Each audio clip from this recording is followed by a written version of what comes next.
Okay. I am here with another new guest at our gathering in Maine. And about 1 minute ago, we established that he's a hippie. And his parents were hippie and still are. So I'm going to ask the son of hippies, the hippie son, introduce yourself to our viewers. They are all over the world. Some of them are familiar with his history, and others will meet you and us for the first time. My name is Vance Barse. I am, in fact, the son of two hippies who were and still are hippies. Insert all references to wonderful classic rock here. I'm the founder of Your Dedicated Fiduciary, which is a family office style fiduciary financial planning and investment management firm. And where are you located? If you're with the Franchise Tax Board of California, I am never in California, and in fact now based in Prosper, Texas, which is about 45 minutes north of Dallas. But I also have a satellite location in sunny, perfect San Diego, California. San Diego, California. We have people here from San Diego, California. You met one of them. I might be one myself. Yes, well, in addition, yes. So, exactly what do you do? Excellent question. So, to understand what I do now, it's good to know what I used to do. So, I spent about a decade... This is before you were a hippie.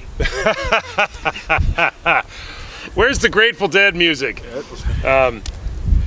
For 10 years, I spent vast amounts of time traveling the country, consulting and educating private wealth advisors and family offices specifically on how to invest in institutional alternative investments, so hedge funds, private equity, venture capital, and so forth. And in that role, David, I learned everything I possibly could about the inner workings of the wealth management business, and I realized that there's a lot of advanced planning, largely in the estate and tax strategies, that many advisors either don't have expertise in or overlook. So people need money to do business with you? Generally speaking, yes. Okay.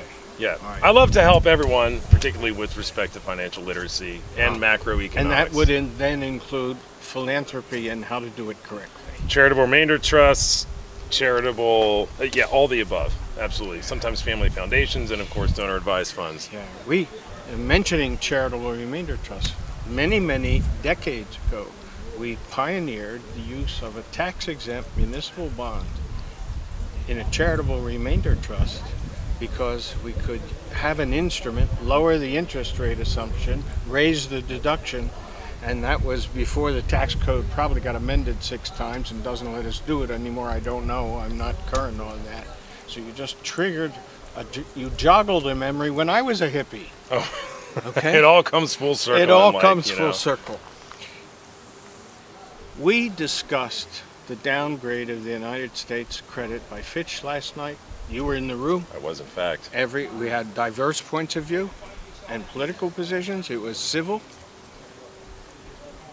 Today, the federal agencies were downgraded. We just had a conversation with Doug Duncan of Fannie Mae. What does the downgrade of the credit of the United States mean for somebody who's advising people on fiduciary duties? Don't tell me, tell them.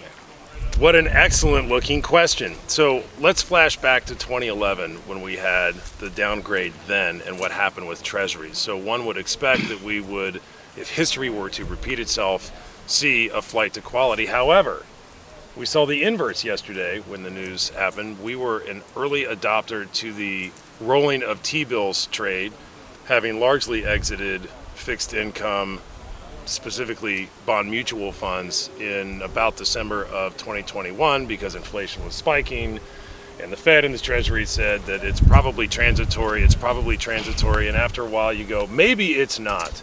So for now anyway, we're going to continue rolling the T-bills, and at some point we will be taking a very strategic placement with respect to duration.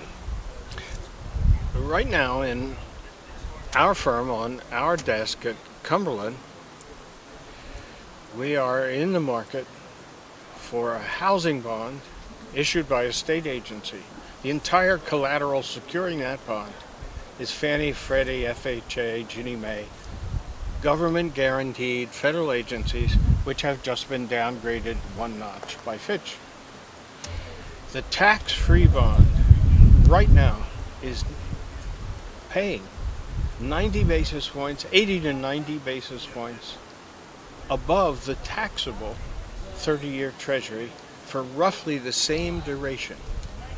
So we're a buyer. Now, do you think that's a good thing for me to do as an investment advisor? You're a fiduciary advisor. I do, in fact. So we really like to take into consideration tax equivalent yield. I swim in tax returns, so I'm not a CPA, but I have to see tax returns in order to really understand the tax idiosyncratic decisions that should be made, particularly with respect to the deployment of fixed income. So I like that idea. One last question. Did you go fishing today? I did, in fact. Did you catch anything? 2. Tell them. 2 smallmouth bass. Had the time of my life. Camp Kotok 2023. Could not be happier. We got to end on that note. Thank you very much. Pleasure is mine. You. Thank you, David, very much. Thank you.